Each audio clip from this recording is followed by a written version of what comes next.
Grabe ang lakas ng ulan at hangin. Keep safe mga guys.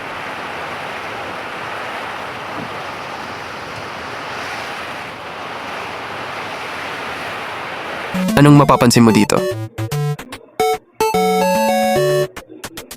Kung napansin mo si Mako, bakit nga ba siya tulala? Eto, napansin nyo din ba ito? Libre lang ang tubig dito kaya please lang wag nang maghanap ng malamig. Ito ba napansin nyo? Ibig sabihin tumutulo dito, pag nakaroon ng pondo papalitan agad natin ang bubong. Sa negosyo lumalabas talaga ang mga problema, hindi mawawala yan. Ang problema hindi tinatambayan yan. Ginagawan dapat ng solusyon yan.